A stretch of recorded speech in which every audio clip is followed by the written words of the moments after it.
when you see this problem, it makes you wonder if you've wandered into the wrong classroom, right? This is college algebra. We're going to go through these first few elementary examples really, really quickly. And I want to remind you that some college algebra classes have 50-year-old people in them that haven't been in school in 20 years. So it's kind of important to go through some basics and cover some things. What's the solution to this equation? 5, right? It's not a trick question. It's not veiled as something else. You subtract 3 from both sides and we get x equals 5, right? We're going to work toward some really quick. It's going to get difficult quickly, but x equals 5. I covered this in Algebra 1 last week. Just one day, done. Solving one-step equations. We did this one today. This is an Algebra 1 lesson we did today. How would you solve 2x minus 5 equals 9? Why do we do that? Let's remember why we're doing what we're doing. What is our goal when we solve an equation? Get x alone, right? Isolate the variable. That's the perfect, mathematical terminology. We want to isolate the variable. To do that, we're first going to get the variable term by itself. That's why we would add 5 first, because we want to get this alone. And once we get the term alone, then we can get rid of the 2 by division, right? So by inspection, we can solve this, and we know that the answer is going to be x equals what? 7, right? We add 5 to both sides, and then we divide both sides by 2, and we get x equals 7. I didn't even write it down there. Okay? What about this one? Same process, right? We need to get x by itself. By the way, you will have no problems like this on your next test. 0. They will not be this simple. What do we do first? Add 8 to both sides and then divide by 3 to get the x by itself, and we get x equals 14 over 3, which I always want you to leave your answer as an improper fraction. There's nothing improper about it. Just a simplified fraction is the way I want your answers to be left. Okay? What's different here? There's 2 variables. Our goal is still to get x by itself, right? So I can't have it on both sides and have it by itself. So I've got to get rid of one or the other. I either have to subtract 5x from both sides, or we have to subtract 2x from both sides. Which one do you want to do? Subtract 2x from both sides. If we subtract 2x from both sides, then we're going to get 3x minus 6 equals 9. And now we're right back to that same old add 6 to both sides and divide by 3. If we add 6, we get 3x equals 15. We divide by 3, we get x equals 5. Okay? Now, how do you check equations? Plug it back in where?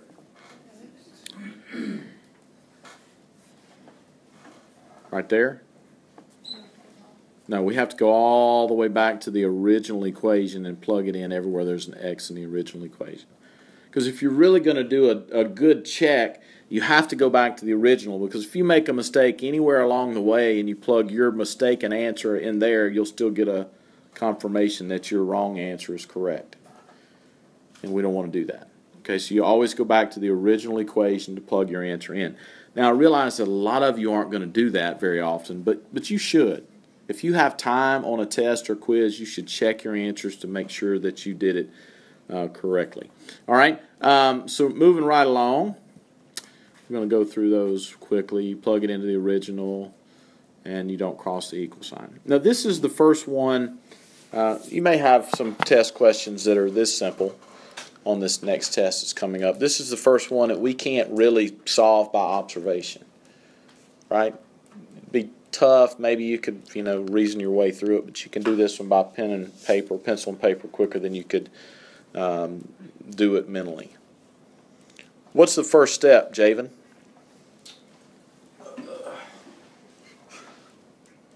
First step is to wake up, look at the problem. It's okay, man. I didn't notice you were zoned out, or I wouldn't have called on you. He was somewhere else. You mean you weren't challenged by those previous problems?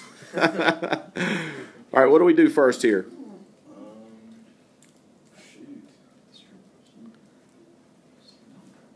Use your brain. Adam, what do we do first here? Help him out. We distribute, right? We have to distribute. The reason we have to distribute is because our goal is to start every algebra thing you've ever heard. KFC, FOIL, PEMDAS, yes, whatever's there. We've got to distribute because our goal is to get x by itself, right? And we can't get x by itself if our x's are trapped inside the grouping symbols. Fair enough? So we're going to get rid of grouping symbols, including if we had fraction bars in an equation, we've got to do something to get rid of those fraction bars so that we can get our x isolated. All right, so we would distribute here. When you distribute, you get 3x plus 12 equals 5x minus 30 plus 2x minus 2.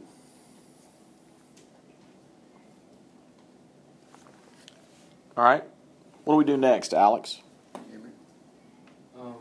Pair of all the x's, I guess. Yeah, we can combine the like terms, right? If there are like terms that are on the same side, we're going to combine those, and then we're going to get a statement that looks like this.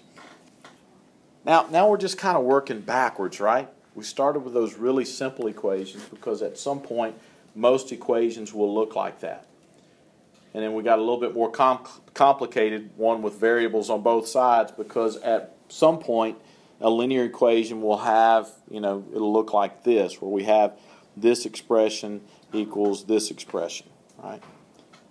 Now I want to stop right here and make an observation or talk about something that you probably haven't talked about before in this context. What are we looking at here and here? Let's examine each side of this equal sign. What are we comparing here? What are we saying is equal? 3x plus 12 is equal to 7x minus 32. Okay. What are those two things? Binomials, very good. Now we're speaking a little math there. What kind of binomials? What kind of binomial is it?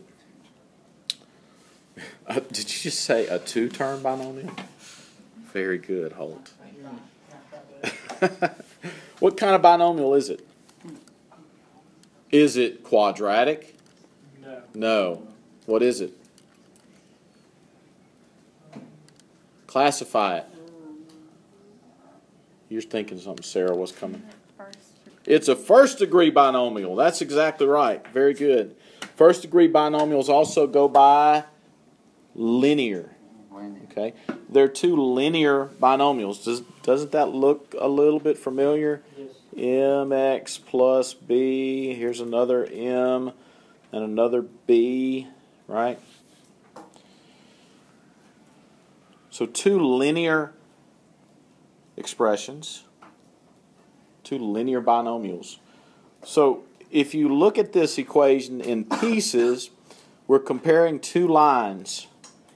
The line on the left has a slope of 3 and a y-intercept of 12. The line on the right has a slope of 7 and a y-intercept of negative 32. Right? What do we know about lines that have different slopes? These are great ACT type thinking questions. What do we know about lines that have different slopes? Because these two linear expressions have different slopes, don't they? They cross each other at some point. They have to intersect, right? Lines with the same slope and different y-intercepts are called parallel lines, and parallel lines do not intersect. These two linear expressions, if we look at them separately, would intersect and they will have a solution. That intersection point is the solution to the equation that we're looking for. All right? So that's an important concept, right? Noticing that these two linear expressions have different slopes. That's what I want you to start thinking of these linear equations in that way. There's a linear piece on each side. Okay. A little bit later, when we talk about things, if we have quadratic equations, x squared equals 2x minus 8 plus 8, negative 2x. What's this side? What's the left side? It's a quadratic, right? What's its graph look like?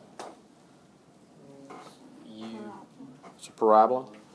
This is a linear equation, looks like this. How many solutions are we looking for? Two solutions, right? Okay, so I mean, it's just kind of a different way to look at it. It's a graphical approach. Think about what the graphs are doing, the graphs of the pieces of this equation. In the equation that we're working with, both sides of this equation have graphs that are lines. And those two lines are going to intersect in a point, one point, and that x value of that point is what we would be interested in. Okay? To finish solving it, what would we do? Subtract. You know this part from here on. You subtract 3x from both sides. Y'all do that because you like to keep the coefficient positive. That's, you know, it's maybe a little safer to deal with positive numbers, but you don't have to be scared of the negatives. Add 32 to both sides. Divide both sides by 4, and we get x equals 11. 44, Kate. 59. Okay, x equals 11. Now, if we put that back into the graphing context, x equals 11 would be the x-coordinate of the point where y equals 3x plus 12 and y equals 7x minus 32 intersect each other. X equals 11. If you put 11 into there, you get 3 times 11 plus 12. That's 33 plus 12. 45 would 1145 would be the intersection point of these two lines. Okay. Now, that's how I want you to start kind of thinking and seeing pieces of equations as representing other things. What does their graph of this side of the equation look like? When we get to, in just a few weeks, we're going to get to absolute value equations, right? So if we had an absolute value equation, absolute value of x plus 2 equals 2x.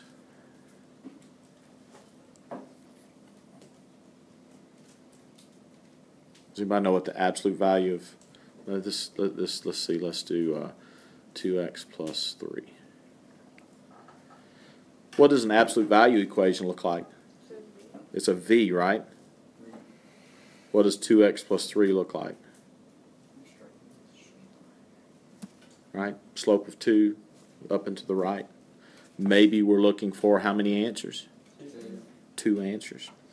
So understanding things from a graphical point of view kind of helps you understand what you're talking about. Okay? A little bit later, I say a little bit later, I mean much later in the course, we'll examine things like a circle on one side and a parabola on the other side. How many solutions might that have? Circle, parabola. We could have 4 solutions, right? We could move the parabola up a little bit. And we could move the parabola up inside, and we could have 2 solutions, right? It could sit on the bottom like this and have, boom, come on, it could have, there we go, 3 solutions, right? So I want you to kind of think about what things look like, and what things look like are going to help us kind of give us an idea of what we're looking for. All right? Now, moving forward, we finished this one. You can check those if you want. Everybody see what you get on this problem. This is a good middle-of-the-road test question for our next test. Maybe toward the easy side still.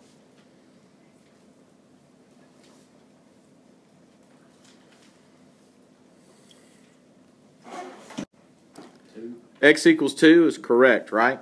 Now, where's the danger in this problem? Sorry. Where's the danger in this problem? -2. That -2, when you distribute there, if you're going to mess this problem up, when you're examining the problem right out of the blocks, you need to do something to draw attention to that negative sign. There's your danger spot. Did anybody miss the negative? Everybody got it? You missed it? Yeah.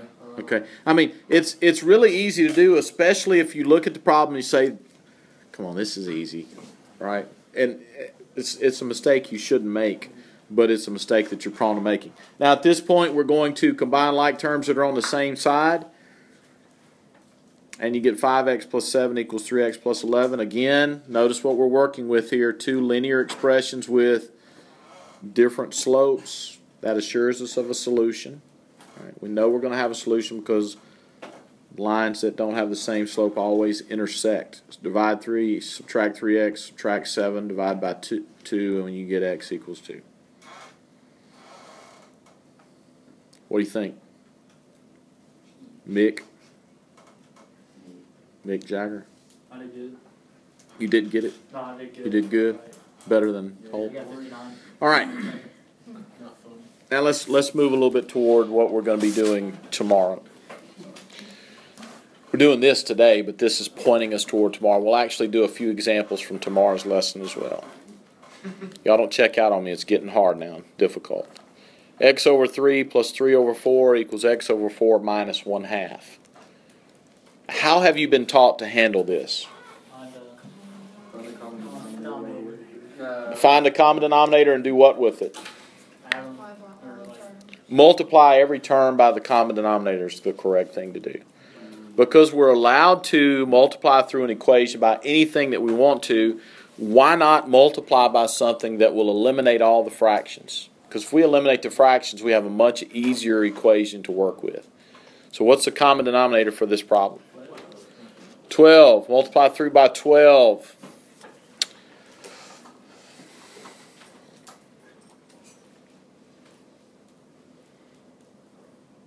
Right? What's 12 times x over 3? 4x, right? Because the 3 goes into 12 4 times, and 4 times x is 4x, right? What is 12 times 3/4? 9. Because 4 goes into 12 3 times, and 3 times 3 is 9. 9. Right? 12 times x over 4 is 3x. And then 12 times negative 1/2 is negative 6. Now from there, we go to an equation that's a little bit tricky to deal with, to an equation that we can see the solution of. See how much easier this equation is to handle now than it was before. From here you can subtract 3x from both sides. You can subtract 9 from both sides, and you get x equals negative 15. All right? Try this one. Now, where's the danger in this one? The 2. What about the 2 is dangerous, Garrett?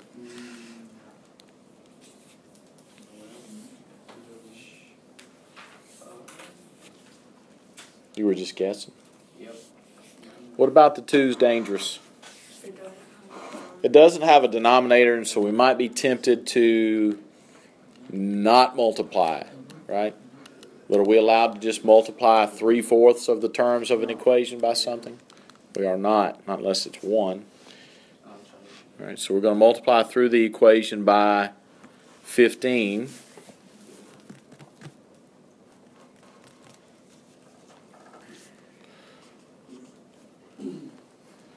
We multiply through by 15, what are we going to get? 5x plus 9 equals 30 minus 3x. Man can do some arithmetic. That's exactly right. Okay, and the easiest way to multiply fractions by whole numbers, because we know our denominators are going to divide into what we're multiplying by, because we chose it with strategery.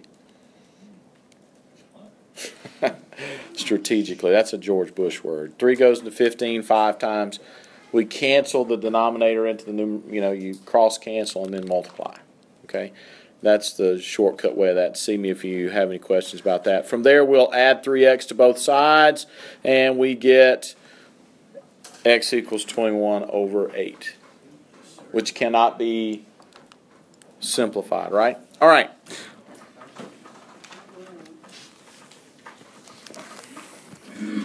We got a couple special cases to look at. Special cases here. 2 times 3x plus 6 equals 3 times 2x plus 4. Did I skip a one? How did I go from example 8 to example 10? What happened to example 10? Example 10 is missing. 9 is missing. I don't know what happened. What do we get here? Same thing on both sides. You get the same thing on both sides, right? When you distribute, you get 6x plus 12 equals 6x plus 12. Okay. 6x plus 12 equals 6x plus 12. Now what is this? Let's examine what we're looking at. It's the same line, right? This linear expression is the same as this linear expression. What happens when you were solving systems of equations if you ended up having the same line? What does that mean? It means that they share all points in common, right? They have everything in common.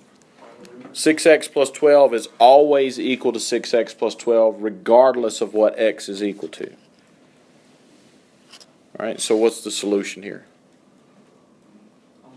All real numbers. Yeah, x can be any real numbers. Now, if you follow it through and you subtract 6x from both sides, you're going to end up getting 12 equals 12. Anytime you end up with what is called, this is in mathematics, this is called an identity. An identity, everything's always equal to itself. Anytime you have that, then your solution is going to be all real numbers. All right. Now, the example 10, it's not on here, was something like this. 3 times 3x. No, I don't want to do that. I'm making this up. Let's see. 3 times 2x minus 4 equals 2 times 3x plus 1. What do we get here? Some of y'all are daydreaming, or you're gonna miss the easiest problems on the test. I can't help you. They're conjugates. They're not conjugates. Not. We get 6x minus 12 equals 6x plus 2. I have two linear expressions here, right? These two linear expressions are parallel. And parallel lines never intersect. And so these two linear expressions are not going to share any common values. Common x values and y. They're not going to intersect, right? And we would see that by subtracting 6x from both sides. When you subtract 6x from both sides, we have negative 12 equals 2. This is a contradiction. Negative 12 is not equal to 2, which means this is not equal to that. It means this can never equal this for any value of x. This problem has no solutions. Okay? No solutions. Now, the last thing that I want to look at is this. And we're going to look at a couple quick examples for the next lesson. I want you guys to see forward what we're doing here. This one is kind of a little type of problem, and it looks simple, but I'm going to give you one like this on the test, and some of you will miss it. I don't want you to miss it, but you will, because I want you to kind of pay real close attention to what happens here. If you distribute here, what do you get? 5x plus 10 equals 2x plus 10. Now, if you examine this, we have two linear expressions with different slopes, which tells us we're going to have an answer. What do you do next? Subtract 2x from both sides. Then subtract 10 from both sides. 3x equals 0. We've got to keep working. Divide both sides by 3. X has to be 0. All right, now I'm going to show you where a lot of students go wrong on this particular problem. I don't want you to do this, and some of you have this bad habit that doesn't catch you very often, but on problems like this, it catches you. Once you get it to this step, every once in a while I have a student that does not do X first. They do the number first. Okay, if you were at this point to subtract 10 from both sides, what do you get? 5x equals 2x. And a lot of students struggle with what to do with that. They start thinking, oh, this looks weird. I've never seen anything that looks like this. You know, it's worse than the zero showing up in the previous statement. I get all kind of answers when people get to this point. So as a general rule, to avoid this point of confusion here, you always want to take care of your x term first once you get it into this state where you have two linear expressions equal to each other. Always do x first. Now, obviously, to finish this, we would subtract 2x from both sides, and you get 3x equals 0, same as the last problem. A lot of people, when they get 5x equals 2x, I don't know what to do. What happened? Everything went away. That's a little bit tough. All right? Now, your homework for tonight is page 112. We're going to do 11 through 29 odd instead of 1 through 29 odd. 11 through 29 odd. But I want to show you a couple of quick. There's example 10. It got moved. It's not last anymore. Okay. I want to show you a couple things that we're doing with tomorrow. Rational equations. No, that's rational expressions. Factoring, solving linear equations, solving rational equations. Here we go. All right, now we just looked at these two examples, same two examples that we looked at in this deal, and these kind of lead us into, we multiplied by 12 there to get rid of fractions, and we're going to multiply, in this particular problem, what would we multiply by to get rid of fractions? What's different about this problem? Got a variable in the denominator, and that makes this a rational equation. It's not just an equation with rational numbers in it. It's an actual rational equation because we have variables in the denominator.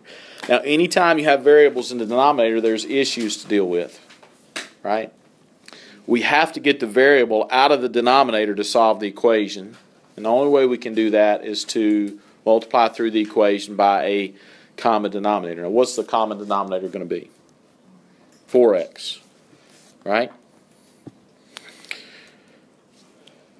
Now, at this point, I have to make an excluded value statement. If I'm multiplying both sides by 4x, what can x not be equal to?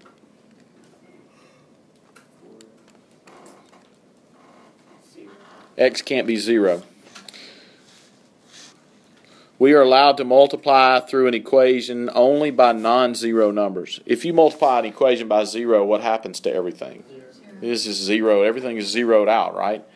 So we're not allowed to multiply an equation by 0, so x cannot be 0. We kind of knew that already because there's an x in the denominator here. But we need to make this distinction. Because if we solve this problem and we get x equals 0 as a solution, we have to reject it. Okay, and that happens from time to time.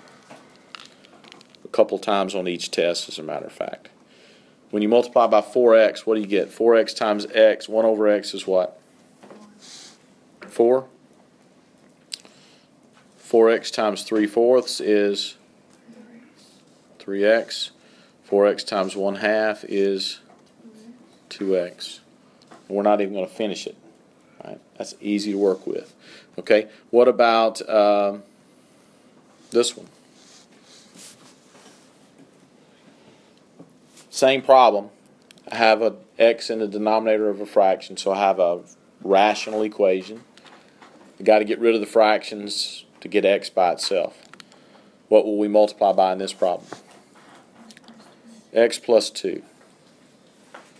And as soon as I multiply by x plus 2, I need to make at least a mental note. X cannot be negative 2. Negative 2 is not a possible solution for the problem. Because if negative 2 is a solution, then I'm multiplying by 0, and I have 0 in the denominator. That's terrible. Okay? All right, so when you multiply by x plus 2, what do we get? X plus 2 times 3 over x plus 2 leaves us with what? 3.